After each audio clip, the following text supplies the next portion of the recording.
विजय अपनी माँ से बोला, माँ, आपके खर्चे तो दिन ब दिन बढ़ते जा रहे हैं। क्या पैसे पेड़ पर उगते हैं कि पेड़ हिलाओ और पैसे बटोर लो? मुझे मेहनत करनी पड़ती है, तब कहीं जाकर पैसा आता है, समझी आप? विजय बड़ी ही तैश में माँ से कहता जा रहा था। तब उसकी माँ ने कहा, अरे बेटा, मेरी जरूरत तुम्हें खर्च लगने लगी? हम लोगों ने क्या कुछ नहीं किया। तेरे पापा ने और मैंने दूसरे के खेतों में काम किया ताकि 2 वक्त की रोटी तुझे खिला सकूं। इतना ही नहीं, तेरे पापा दूसरे की अनाज वाली बोरी मंडी तक बेचने ले जाते थे। तुझे पढ़ाने लिखाने की खातिर हम लोगों ने मेहनत मजदूरी करके खेत खरीदे कि जिससे तेरी पढ़ाई में पैसों की वजह से रुकावट ना आए। और आज तो मेरी ज़रूरतों को फिजूल खर्च कह रहा है। मुझे चश्मे की ज़रूरत है, अगर उसका फ्रेम न टूटा होता तो अभी नया बनवाने को ना कहती। कम से कम उसी का दूसरा फ्रेम ही लगवा दो। उसकी वजह से सिर दर्द दूर नहीं हो रहा है। मुझे ऐसा लग रहा है कि चक्कर खा के कहीं गिर ना जाऊं। अच्छा, ठीक है, शाम को लौटते हुए लेते आऊँगा, विजय ने बेरुखी से कह दिया। अब उसके ऑफिस में फ़ोन लगाकर मालती जी पूछती हैं, विजय, तो डॉक्टर से मेरा नंबर लगवा दे या उसका नंबर दे दे। मुझे लग रहा है कि दोबारा से टेस्ट करा लूं। बहुत परेशान हो गई हूँ बेटा। तब उसका बेटा बहुत ही उखड़े स्वर में कहता है, अरे माँ, क्यों ऑफिस में फ़ोन लगाकर परेशान कर रही हो? यह भी नहीं होता कि डायरी में खुद से देख लो। आपको मुझे परेशान करने का बहाना चाहिए, जैसे मुझे परेशान करने में आपको मज़ा आता है। बेटा सुन तो मेरी पूरी बात। वह पूरी बात नहीं कर पाई और विजय ने फ़ोन रख दिया। उनकी बहू से वह कुछ बोले, उनकी कहाँ इतनी मजाल।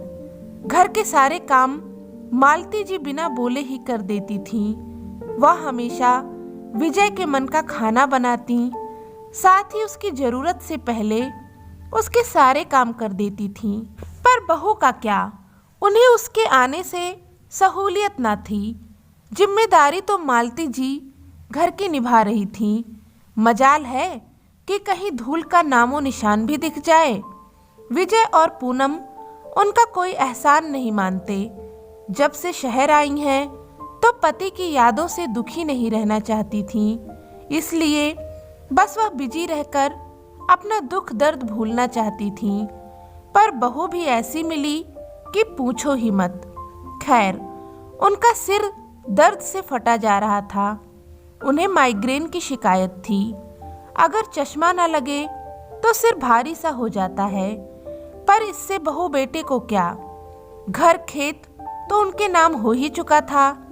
पति के गुजरने के बाद विजय माँ को शहर ले आया और उनके मकान खेत के पेपर पर जब साइन चाहिए था तो कहा, माँ, यहाँ गांव में अकेले रहकर क्या करोगी? तुम मेरे साथ अपने घर में रहना और ठाठ से रहना। शहर वाला घर भी तो तुम्हारा है। विजय चिकनी चुपड़ी बातें करके गांव का घर और खेत बेचकर माँ को शहर ले आया था। अब वह बेटे के साथ रह रही थी, पर उनका मन नहीं लगता था। उनसे तो सुकून से मीठा बोलने के लिए भी कोई नहीं था। वह तरसने लगी थी कि कोई उनके पास हंसे बोले, पर ऐसा नहीं हो रहा था। बहू उनसे बराबर काम करवाती थी। उनके घर के नौकर को देने वाले पैसे भी तो बच जाते थे। इसलिए पूनम ने मालती जी का आना एक सुखद एहसास बना लिया था। सास बहुत काम जो कर लेती थी, वह भी बिना थकान के। उन्हें काम करना बिल्कुल भी नहीं अखरता था। पर आज उन्हें उनके पति की एक एक बात याद आ रही थी। वह कहते थे, देखो मालती, मैं जब तक हूँ तब तक हाथ में रकम रखूंगा, नहीं तो हाथ खाली होते ही कोई इज्जत नहीं रहती, ना ही कोई साथ देता है। आज मालती जी को चश्मा ठीक कराने के लिए बेटे के आगे हाथ फैलाना पड़ रहा था, पर करें भी तो क्या। उनके पास कोई रास्ता नहीं बचा था। वह बेटे के मोह में खेत मकान सब बेच चुकी थी और शहर का मकान भी तो उनके बेटे के नाम पर ही था। इस कारण वह बेबस महसूस कर रही थी। वहां पूनम किटी पार्टी में तैयार होकर निकल गई। अब तो उनसे जितना काम हो सकता उन्होंने किया। रात हुई तो बेटे से बोली, बेटा मेरा चश्मा बन गया कि नहीं? मेरा सिर बिना चश्मे के बहुत भारी लगता है। तो वह कहने लगा, माँ मेरे पास एक ही काम नहीं है कि आपका चश्मा बनवाने में बैठा रहूं। मेरे पास हजारों काम होते हैं। आप खुद क्यों नहीं चली जाती? खुद भी तो बनवा सकती हैं। इतना सुनते ही वह बोली, बेटा एक तो तूने न चश्मा बनवाया और ना ही मुझे डॉक्टर का पता बताया, नहीं तो मैं खुद ही चली जाती। आजकल तो मुझे पैसा भी नहीं देता है। अब बता, मैं अपनी परेशानी तुझसे ना कहूँ तो किससे कहूँ? आखिर बेटा है तू मेरा, बहू तो पराया खून है, उससे क्या उम्मीद करूँ? वैसे भी तूने उसे इतना सिर पर चढ़ा रखा है, उससे कुछ बात ना करूँ वही मेरे लिए बेहतर होगा, क्योंकि कुछ भी बोलो तो नमक मिर्च लगाकर झगड़ा अलग से कर लेती है। खैर बेटा, तुम अभी मुझे 2000 रुपये दे दो। जितनी ज़रूरत होगी उतने खर्च करूँगी, बाकी वापस कर दूँगी। वह फिर कहता है, ठीक है माँ, कल ले लेना। अब वह रात में जैसे तैसे सो जाती हैं। सुबह वह बेटे से ऑफिस जाने से पहले पैसा मांगती हैं। बेटा बुदबुदाते हुए कहता है, कहाँ से ले आए इस बुढ़िया को? वह सुन लेती हैं। क्या कहा बेटा? वह बोला, कुछ नहीं माँ। विजय नाश्ता करने बैठता है, तभी उसकी पत्नी बोलती है, सुनते हो क्या हुआ केरल की ट्रिप की टिकट का? बुक हो गई कि नहीं? तैयारी भी हो गई है, हम लोग को कब निकलना है? मालती जी कहती हैं, अरे विजय, तूने बताया नहीं कि तुम लोग कहीं घूमने जा रहे हो? माँ तुमसे पीछा छूटे इसलिए जा रहे हैं। इतना सुनकर माँ जी बोली, अरे बेटा कैसी बातें कर रहा है, मैं तेरी माँ हूँ। तब बहू भी कहती है, माँ जी आप तो हम पर बोझ बन गई हैं। क्या आपकी वजह से घूमना फिरना भी छोड़ दें? ऐसी बोरिंग लाइफ कौन जीता है भला? रोज रोज आपके खर्च बढ़ते ही जा रहे हैं। कहीं डॉक्टर का खर्च, कभी कुछ मंदिर में दान देने का खर्च, और भी कहीं का खर्च करना हो तो हाथ बढ़ा लो। मम्मी जी हम लोग आपसे परेशान हो गए हैं। इतनी बात सुनकर वह भी कहाँ शांत रहने वाली थी। उन्होंने भी कहा, मेरे खर्चे तुम्हें दिखते हैं? क्या घूमने जाओगे तो पैसा नहीं लगेगा? वहाँ तुम लोग पैसा पानी की तरह बहा दोगे तो कुछ नहीं, क्या वहाँ खर्चा नहीं होगा? तब उसने कहा, माँ मैं इस घर का मालिक हूँ, मैं जैसे चाहूँ खर्च करूँ, इससे आपको क्या दिक्कत है? यह सुनकर उनकी आंखों से आंसू बहने लगे। वह भावुक होकर बोली, बेटा तूने आज जो बात कही मुझे दिल तक छलनी कर गई। जब गांव का घर और खेत बेचने थे तब तो तेरा दूसरा ही रूप था। मैंने सोचा ना था तू भी ऐसे रंग बदलेगा, पर उन्हें अपनी माँ की कहाँ फिक्र थी। वह दोनों उन्हें अकेला छोड़कर निकल गए। ना तो उनका चश्मा बनवाया और ना ही दवा लाकर दी, बस कुछ पैसे देकर चले गए। तभी पड़ोस से सुरेश चाबी देने आया, क्योंकि उसकी पत्नी मायके से आने वाली थी। मेन डोर की चाबी एक ही थी। घर की डोरबेल बजी। मालती जी दरवाजा खोलते ही चक्कर खाकर गिर पड़ी। तब सुरेश उन्हें संभालता है। थोड़ी देर बाद होश आने पर उनसे पूछता है, आंटी जी आपकी ऐसी हालत कैसे हो गई? तब वह दुखी होकर कहती हैं, मेरा बेटा मेरी एक भी नहीं सुनता।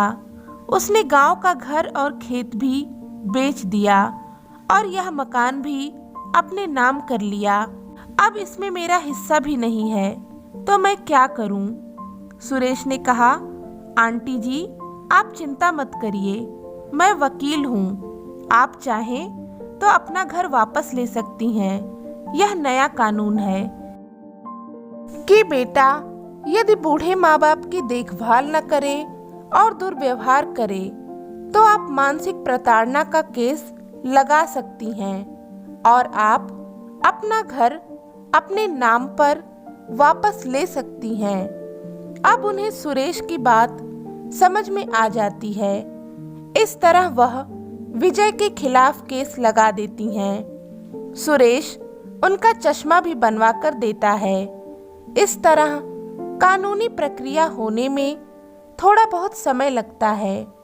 जब विजय और उसकी पत्नी वापस लौटते हैं तो माँ को खुश पाकर बहुत आश्चर्यचकित रह जाते हैं।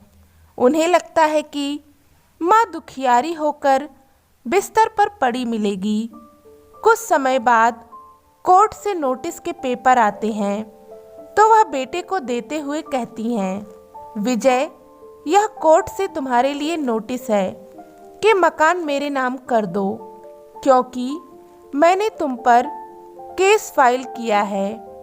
अब तुम मेरा घर खाली कर दो। यह सुनकर विजय एकदम से चिल्लाते हुए कहता है, यह कैसे हो सकता है? जो घर आपके नाम था वह तो मैंने अपने नाम कर लिया था। नामांकन में तो मेरा नाम है। उसकी बातें सुनकर वह कहती हैं, यह नोटिस आया है, इसको पढ़कर जवाब देना, घर खाली कर देना। 1 सप्ताह का समय है, सोच लो कहाँ और कैसे रहोगे। अब आटे दाल का भाव पता चल जाएगा। तब विजय ने कहा, माँ आप यह कैसे कर सकती हैं? आखिर में मैं आपका बेटा हूँ, खून हूँ आपका। कोई माँ ऐसे कैसे कर सकती है अपने बेटे के साथ? तब उन्होंने कहा, तुम अपनी करनी भूल गए, जैसी करनी वैसी भरनी। तुमने मेरे साथ क्या क्या नहीं किया, मुझे एक एक पैसे का मोहताज बना दिया। इतने में वह कहने लगा, माँ आपका अकेले काम कैसे चलेगा, हम भी देख लेंगे। माँ देखना, एक दिन आपको भी मेरी ज़रूरत पड़ेगी। उसकी माँ कहती है, ऐसी औलाद से बे औलाद होना अच्छा है। अगर मैं तेरे पापा की बात मान ली होती तो आज यह दिन न देखना पड़ता। उनका मानना था कि जब तक हाथ में पैसा है तब तक दुनिया में तुम्हारी इज्जत है। मैं ही उनकी बात को ना समझ पाई और तेरी मीठी मीठी बातों में आ गई। तेरी ना सुनती तो कितना अच्छा होता। मुझे तेरे आगे मिन्नत तो नहीं करनी पड़ती। इसलिए अब मैं समझ गई हूँ, अब मैं तेरी बात सुनने वाली नहीं हूँ, समझे? बहुत हुआ रोना धोना, बस घर खाली कर दो, वरना मैं पुलिस में शिकायत कर दूंगी। फिर लगाते रहना कोर्ट के चक्कर। अब मालती जी के अंदर आत्मविश्वास आ गया था। जो बेटे के सामने गिड़गिड़ाती थीं, वहीं अब उनका बेटा आज गिड़गिड़ा रहा था। माँ ऐसा मत करो, अब मैं आपका पूरी तरह से ख्याल रखूँगा। पर उनके ऊपर कोई भी असर न हुआ। बेटे बहू को निकाल दिया। इस तरह उन्हें अपना घर वापस मिल गया और बेटे को घर खाली करके जाना पड़ा। इस बार मालती जी धोखा खाकर मुंह के बल गिरना नहीं चाहती थीं। वह सम्मान और आत्मविश्वास के साथ अपने मकान में मालकिन की तरह रहने लगीं। आधा मकान किराए पर देने के कारण उन्हें आर्थिक परेशानियां नहीं हुईं और मालती जी अपने घर में खुशी खुशी रहने लगीं। तो दोस्तों, यह थी आज की कहानी, जहां एक माँ ने अपने आत्मविश्वास से अपने अधिकारों की रक्षा की। आपको यह कहानी कैसी लगी अपने विचार हमें कमेंट करके जरूर बताएं। कहानी अच्छी लगी हो तो इसे लाइक और शेयर जरूर करें। चैनल पर नए हैं तो सब्सक्राइब करना ना भूलें। धन्यवाद।